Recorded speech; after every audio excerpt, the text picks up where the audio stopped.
अध्यक्ष महोदय व अन्य पदाधिकारीगण, संगठन को मजबूत करना ही हमारा उद्देश्य है। लोकतांत्रिक युवा शक्ति पार्टी को खड़ा करना, जन जन तक अपने एजेंडे को बताना कि हमारी सोच क्या है, हमारे एजेंडे क्या है, उनको कनेक्ट करना। जब हम बेहतर कनेक्ट करेंगे तो ही हम लोगों के बीच में एक जन संवाद कर सकते हैं। हमारी नीति क्या है, सत्ता में खड़ी पार्टी, उनकी क्या गलतियां हैं, उनसे उनकी क्या गलतियां रही हैं, उन चीजों का हमें विरोध करना है और एक जन संवाद करना है। जन संवाद के तहत हम अपनी पार्टी को खड़ा कर सकते हैं। धन्यवाद।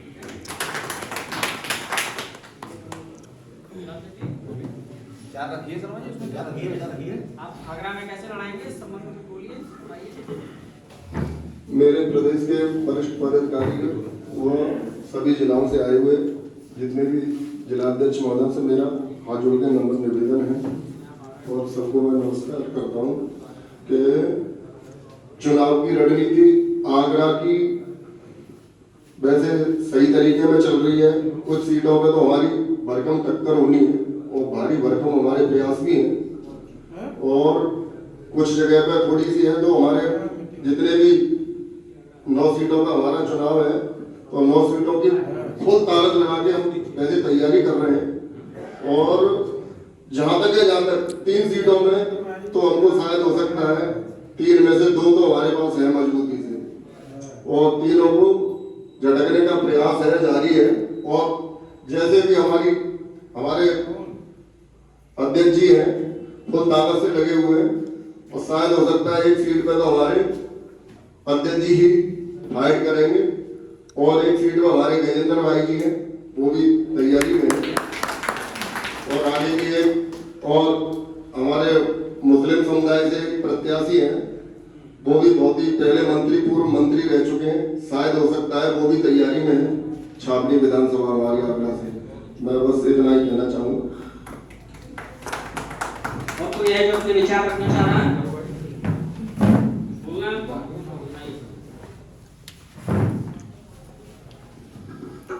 सबसे पहले हम चाहेंगे कि जो लोग आए हुए हैं बैठक में, बाहर जो लोग खड़े हैं, माननीय राष्ट्रीय अध्यक्ष जी का उद्बोधन होने वाला है, आकर के अपना स्थान ग्रहण करें।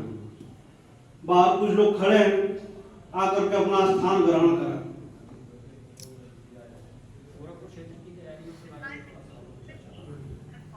गोरखपुर में 6ठे चरण में चुनाव है। गोरखपुर जिले में 8 सीटें हैं और चूंकि सीएम सिटी के नाते गोरखपुर जिला अत्यंत महत्वपूर्ण है। तैयारियां हम लोगों की है। महानगर से लमसम हमारा प्रत्याशी डिक्लेयर हो चुका है और महानगर में अच्छे तरीके से हम लोग लड़ेंगे। गोरखपुर में 4 सीटों पर तो हम ठीक ठाक स्थिति में है। चूंकि समय कम मिला है, चुनाव आयोग समय कम दिया और हमको पब्लिक में जाना है। हम अपने एजेंडे को लेकर के जाएंगे, अपनी बात को रखेंगे कि हमको क्यों चुने आप, इस विषय को हमको रखना है। आम मतदाता के बीच में हमको अपने बात को, हमारी पार्टी का जो विजन है, हमारी पार्टी का जो घोषणा पत्र है, उसको हम अपने पब्लिक प्रत्येक व्यक्ति के पास पहुंचेंगे, अपनी बात को रखेंगे कि हमको क्यों मुफ्त स्वास्थ्य, मुफ्त शिक्षा जो मुख्य उद्देश्य हमारे पार्टी का है, इसी विजन के साथ हम लोगों को क्षेत्र में जाना है। और माननीय राष्ट्रीय अध्यक्ष जी के मार्गदर्शन में हम लोग गोरखपुर क्षेत्र में लोकतांत्रिक युवा शक्ति पार्टी मजबूती से चुनाव लड़ेगी। इन्हीं सब बातों के साथ विराम देता हूं। जय हिंद, जय भारत।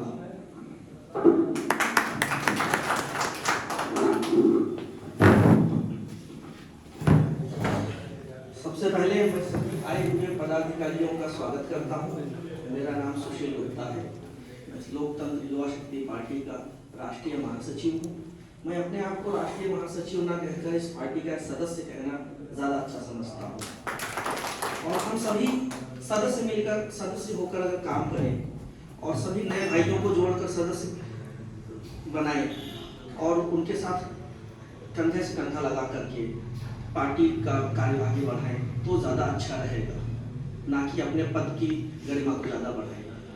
हम चाहते हैं कि 403 विधानसभा सीटों में हमारे ज़्यादा से ज़्यादा सदस्य हों, ज़्यादा से ज़्यादा इस कार्य को बढ़ाएं और हमारे जनादेश को हर घर तक पहुँचाएं, हर व्यक्ति तक इसका जनाधार को हमारे पहुँचाने का कार्य करें। और मैं चाहता हूँ कि जिस भी पार्टी के सदस्य को मुझसे जिस प्रकार की सहायता की आवश्यकता हो, तन मन धन, वो मुझे 24/7 याद कर सकते हैं।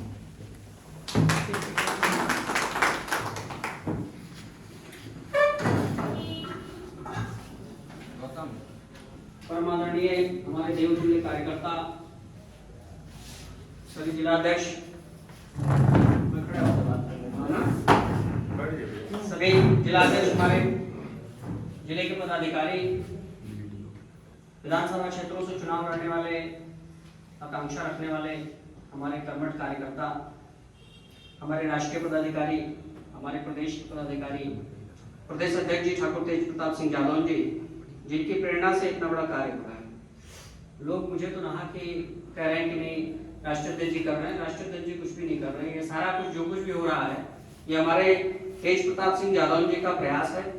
इन्होंने वर्ष 2016 27 सितंबर को सोचा था, एक पार्टी का गठन किया था, लोकतांत्रिक युवा शक्ति पार्टी के रूप में, और उसको लगभग 4 वर्षों तक सफल संचालन किया। चुनाव में पासपोर्ट नहीं की अलग बात थी, 17 में समय कम था। इसी तरीके से जैसे इस बार समय हम लोगों को कम मिल रहा है, फिर हम लोगों की बैठक हुई और ये तय हुआ कि नहीं, लोकतंत्र के इस महापर्व में हम लोग को शामिल होना चाहिए।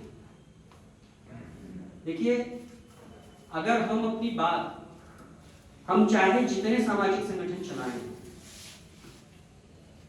अगर अपनी बात राजनीतिक मंच पर नहीं कर सकते हैं, राजनीतिक मंच पर नहीं रख सकते हैं, तो हमारे उस सामाजिक संगठन की बात सुनने वाला कोई भी नहीं है। हमें सिर्फ ओनली फॉर टी बैग की तरह इस्तेमाल किया जाएगा। चाय में कलर आएगा, लोग डुबोएंगे और निकाल करके बाहर फेंक देंगे। 4.5 साल वो चाय पियेंगे, फिर चाय जब खत्म हो जाएगी तो अगली चाय पिए दूसरा एक टी बैग ला करके डाल देंगे।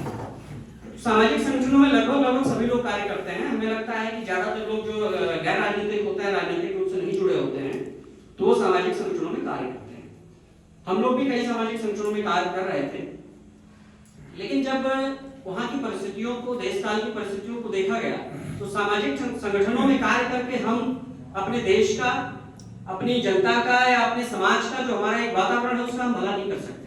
हमें महसूस हुआ कि हमें नीति निर्धारण के लिए किसी न किसी राजनीतिक या लोकतांत्रिक देश है, यहाँ पे किसी न किसी राजनीतिक सत्ता की आवश्यकता होती है, और राजनीतिक सत्ता के लिए राजनीतिक संगठन की आवश्यकता होती है, जहां पर साधारण परिवार, साधारण समाज के लोग स्थापित हो सके। लगभग देश आजाद हुआ उसके बाद से आज तक देश की आजादी का जो एक फॉर्मेट तैयार किया गया वो धार्मिक आधार पे था। देश आजाद हुआ, उसका धार्मिक आधार पे बंटवारा किया गया और जातियों में बांट करके लगातार देश को गुमराह किया जाता रहा। जातियों के रूप में, आरक्षण के रूप में तमाम ऐसे विवादित मुद्दे दे दिए गए जिनमें हमारा देश, उन्हीं में आपस में हमारी जनता लड़ती झगड़ती रहे, और यह राजनीतिक लोग जो अपने स्वार्थ के लिए दिल्ली और लखनऊ या अन्य राजधानियों में बैठ करके अपनी दुकानें चला रहे हैं, अपनी दुकानें सुरक्षित होकर चलाते रहें, और आम जनता जो है, आम जनमानस जो है अपने क्षेत्रों में लड़ाई लड़े, इनके लिए खून पसीने बहाती रहे, इनके लिए लड़ने मरने को उतारू रहे। और यह शाम को अखिलेश जी के यहाँ शादी होगी तो प्रधानमंत्री जी जाएंगे बधाई देने के लिए, नेताजी मुलायम सिंह यादव जी की तबियत खराब होगी तो मुख्यमंत्री सुबह चले जाएंगे हाल पूछने के लिए, अखिलेश जी कोरोना पॉजिटिव हो जाएंगे तो सीएम फोन करके उनको बधाई देंगे, कहेंगे भाई क्या नाम आपके स्वास्थ्य की हम दीर्घायु की कामना करते हैं। ठीक है, इस तरीके से इन लोगों का आपस का गठजोड़ है। जनता को बाहर आएंगे, जनता को बेवकूफ बनाएंगे, गुमराह करेंगे, जनता से क्या नाम उन्हीं मुद्दों पे लड़ाई लड़ेंगे, मंदिर मस्जिद जाति पाति के बंटवारे में उठा करके जनता को रखेंगे, जनता इन चीजों पे लड़ती रहेगी और स्वयं एक दूसरे का हाल पूछते रहेंगे। अंदर खाने से सभी लोग एक दूसरे के साथ बैठे। तो मेरा कहने का आशय ये सब इतना इसलिए बता रहा हूं कि राजनीतिक परिदृश्य में एक साफ सुथरे राजनीतिक दल की आवश्यकता हम लोगों को थी, जो तीसरा विकल्प बन करके खड़ा हो सके उत्तर प्रदेश की राजनीति में। यदि प्रथम विकल्प भाजपा समर्थक राजनीति है, द्वितीय विकल्प समाजवादी समर्थक राजनीति है, तो तीसरे विकल्प के रूप में एक राजनीतिक दल होना चाहिए था हम लोगों ने इस पर चर्चा किया और इस पर गंभीर चिंतन के बाद में ये निर्णय लिया गया कि ये राजनीतिक दल अगर किसी दूसरे दल को हम लोग समर्थन करते हैं तो हमारे समर्थन के साथ ले जाकर के कहीं ना कहीं उसको बेचेगा, उस समर्थन का गलत इस्तेमाल करेगा, दुरुपयोग करेगा। इससे हमारे समाज का हित नहीं हो सकता। हमारे समाज का, हमारे लोगों का, हमारी विचारधारा का, हमारे चिंतन का हित तभी हो सकता है जब हमारे स्वयं का, हम लोगों के खून पसीने रक्त से सींचा हुआ कोई दल खड़ा हो जो इस बात की हमेशा परवाह करे कि हम किस तरीके से, किस माहौल और परिस्थिति से, परिदृश्य से निकल करके आए हैं और हमने ये दल बनाया है। ये हमारे कार्यकर्ता, कोई भी दल जब खड़ा होता है तो उसकी नींव की जो ईंटें होती हैं वो कार्यकर्ता होते हैं। और कार्यकर्ता अंतिम छोर पे बैठा हुआ जब हमारा बूथ अध्यक्ष, हमारा बूथ का कार्यकर्ता यह बात महसूस करे कि नहीं, मैं राष्ट्रीय अध्यक्ष के समकक्ष हूं, राष्ट्रीय अध्यक्ष से अपनी कोई भी बात कभी भी कह सकता हूं, बता सकता हूं, बात कर सकता हूं, अपने और अपने समाज के हित के लिए मैं कोई भी लड़ाई लड़ सकता हूं।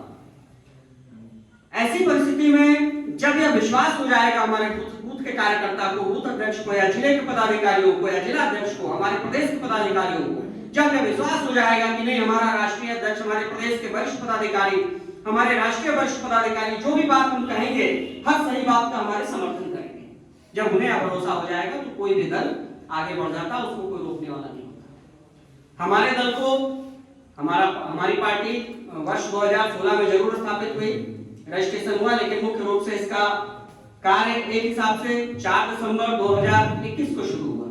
आज 11 दिसंबर 2022 है। 12 दिसंबर को इस पार्टी के कार्यालय का, आज 11 जनवरी 2022 है, 12 दिसंबर को इस पार्टी कार्यालय का उद्घाटन हुआ।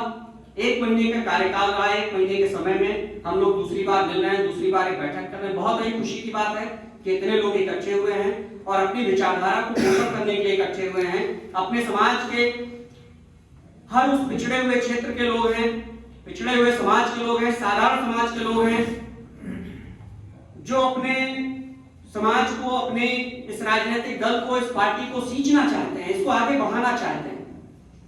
लोकतंत्र का महापर्व आ गया है। इस लोकतंत्र के महापर्व में 403 सीटें उत्तर प्रदेश की विधानसभा में हैं। हम लोग अभी उत्तर प्रदेश की सभी 403 सीटों पर चुनाव लड़ने की कोशिश कर रहे हैं। यह हमारे कार्यक्रम की मीटिंग है, हमारे पदाधिकारियों की बैठक है।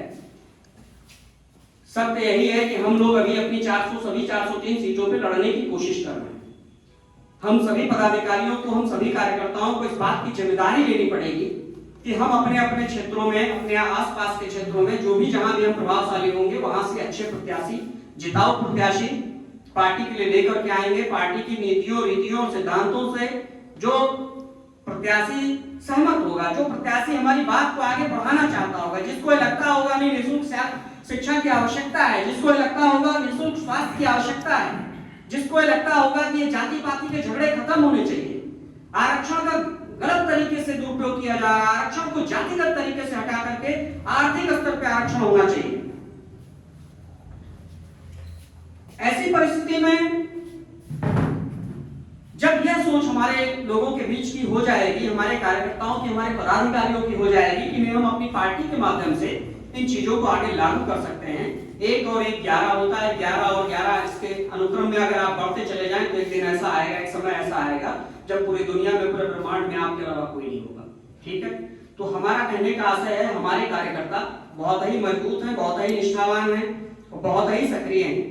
अभी एक सुझाव आया है कि सभी जिलों के जो भी यहाँ पदाधिकारी आए हुए हैं, सभी अपनी स्वेच्छा से 1 सीट, 2 सीट, 1 जनपद, 2 जनपद, 4 जनपद, 1 मंडल या 1 क्षेत्र, जहां जहां भी वो प्रत्याशी खोज सकते हैं, अच्छे चुनाव लड़ने वाले प्रत्याशी खोज सकते हैं, तो उसके बारे में वो जिम्मेदारी लें। वहां के लिए प्रत्याशियों के चयन में वो अपनी महती और अहम भूमिका निभाएं।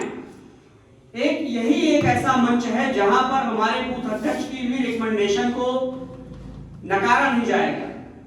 हमारे जिला अध्यक्ष की कोई भी रिकमेंडेशन होगी उसी पर विचार होगा। हमारे यहाँ यदि कोई प्रत्याशी लड़ना चाहता है तो उस जिले के संबंधित जिलाध्यक्ष से संपर्क करके यहाँ आएगा, उस जिलाध्यक्ष के द्वारा अधिकृत होकर के आएगा, तभी हमारी पार्टी इन चीजों को स्वीकार करेगी।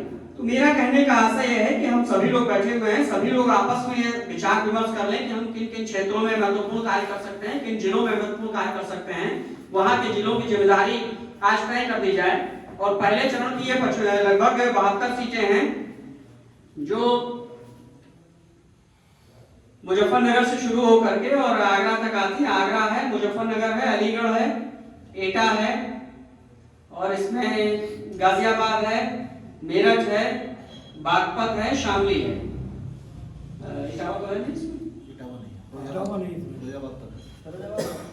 फिरोजाबाद भी है इसमें। ये 72 सीटें हैं जो प्रथम चरण की हैं। कैराना, थानावान, शामली, बुढ़ाना, चरखावल, पुरकाजी, मुजफ्फरनगर, कतौली, मीरापुर, सिवाल खास, सरधना, हस्तिनापुर, किचौर, मेरठ, मेरठ कैंट, मेरठ साउथ, छपरौली, बड़ौद, बागपत, लोनी, मुरादनगर, शाहिबाबाद, गाजियाबाद, मोदीनगर, धौलाना, हापुड़, गढ़मुक्तेश्वर, नोएडा, दादरी, जेवर, सिकंदराबाद, बुलंदशहर, श्याना, अनूपशहर, डिवाई, शिकारपुर, खुर्जा, खैर, बरौली, अतरौली, छर्रा, कोल, Aligarh, Iglas, Chhata, Mand, Govardhan, Mathura, Baldev, Ismatpur, Agra cantt, Agra south, Agra north, Agra rural, Fatehpur Sikri, Hiragarh, Fatehabad और बाग। यह लगभग 70-72 सीटें हैं जिन पे प्रथम चरण में चुनाव होना है। सबसे पहली जिम्मेदारी हम लोगों की है कि प्रथम चरण के लिए प्रत्याशी का चयन कर लें और इन सीटों पे किसी भी कीमत पे, any how and any caste, यहाँ पे हमें अपने प्रत्याशी चाहिए, हम लोगों को अपने प्रत्याशी लड़ाने हैं। तो इसमें अगर किसी के कोई सुझाव हैं जो जिन जनपदों की जिम्मेदारी ले सकते हैं, जो पश्चिम क्षेत्र से हैं, इन जनपदों की जिम्मेदारी ले सकते हैं वो बताएं, और जो बाकी पूरे प्रदेश में जहां जहां की भी जिम्मेदारी ले सकते हैं, वहां अच्छे प्रत्याशियों का चयन करने में महत्वपूर्ण भूमिका निभा सकते हैं, तो आज अपने अपने नाम नोट कराएं, अपने सुझाव दें, उस अनुसार हम लोग आगे की कार्रवाई बढ़ाते हैं। आगरा से ठीक है, आगरा में जिम्मेदारी किसको दी जाएगी? प्रदेश अध्यक्ष जी, आप तो पूरा प्रदेश देखिए ना। तभी ये